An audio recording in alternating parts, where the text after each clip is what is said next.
Bom, meu nome é Isabel e hoje eu vou falar sobre a língua de sinais e história e cultura surda e prática em Libras. Bom, a surdez ela consiste na ausência total ou parcial de sons. Como surgiram os primeiros casos de surdez na antiguidade? Bom, as primeiras referências de pessoas surdas foram encontradas nos povos hebreus. Naquela região e em outras, as pessoas eram tratadas com desprezo, né? Muitos eram lançados em penhascos e eram tratadas também como pessoas inválidas, né? E condenadas à morte. Eles usavam muito dessas pessoas em sacrifícios, né? Usavam elas como sacrifícios para os deuses da época. Mas Sócrates, em 360 a.C., acreditava numa comunicação entre essas pessoas. E para a sociedade romana, eles eram imperfeitos e totalmente excluídos da sociedade. Na Idade Média, John Beverly foi o primeiro a ensinar uma pessoa surda a se comunicar. Entretanto, foi o espanhol Pedro de León que fundou a primeira escola para surdos e o alfabeto móvel. Ele usava esse alfabeto móvel para fazer com que as pessoas soletrassem algumas palavras, né? Deixa eu ver. Pedro León ficou então, né, conquistou o crédito como o primeiro educador de pessoas surdas da história, né? Apesar de John Beverly ter sido o primeiro a se comunicar com a pessoa surda, né? A ensinar uma pessoa surda a se comunicar. E o primeiro Instituto Nacional de Surdos foi criado por Charles Mitchell em Paris. Este instituto reconhecia as pessoas surdas como ser que tem a sua língua própria, né? E no Brasil, como que isso tudo começou? Bom, já no Brasil, tudo começou a pedido de Dom Pedro, né, que viesse para o Brasil em 1857, Ernest Ruth, que também era surdo e fundou o Instituto Nacional de Educação de Surdos em 26 de setembro com a ajuda de Dom Pedro.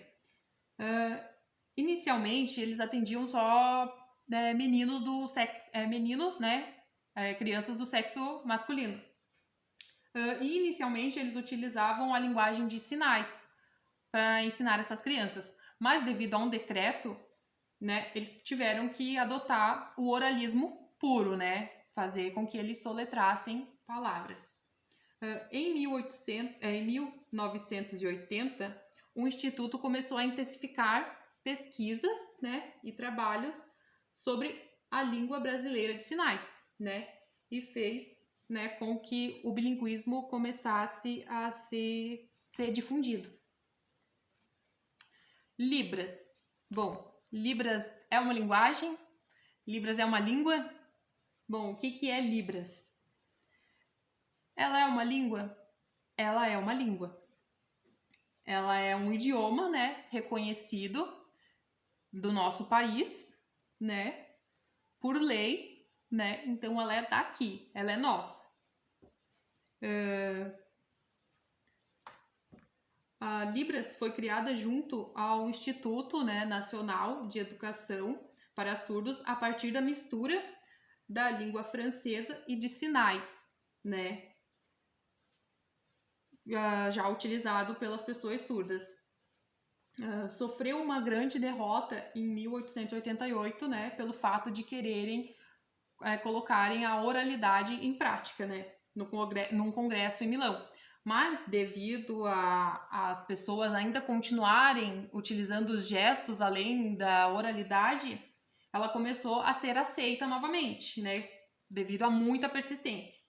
E em 2002, ela ganhou reconhecimento como língua no Brasil, né? Então aqui eu tenho algumas imagens, né, do alfabeto na língua de sinais, né? O A, o B, o C, o D, o E, o F e assim por diante. Bom, esse alfabeto ele foi criado por um americano, né, em 1966, pelo americano Orion Cornell.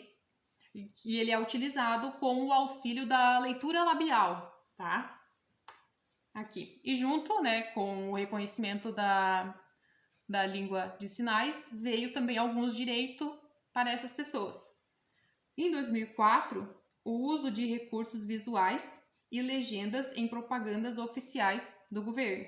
Em 2008, o Instituto Nacional de Surdo comemora o seu dia, no dia 26.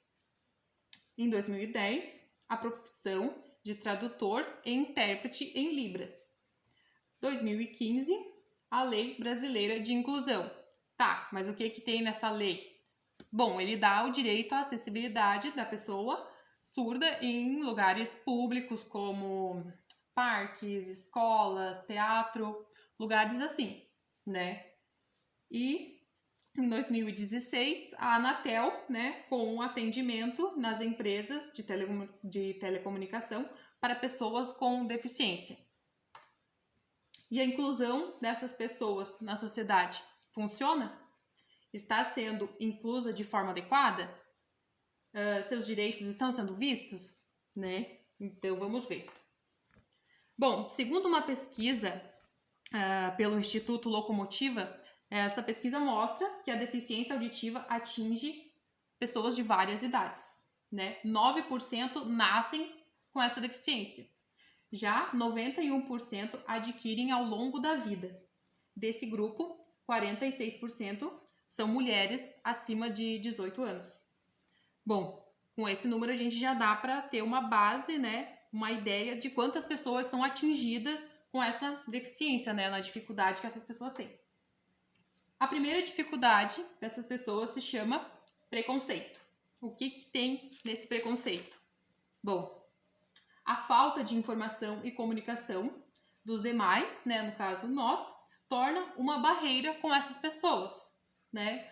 Você não consegue se comunicar com elas, então você já tem aquele certo preconceito no chegar. Uma das causas que dificulta a inclusão de surdos no mercado tem origem na infância, nos obstáculos sofridos na educação e na alfabetização.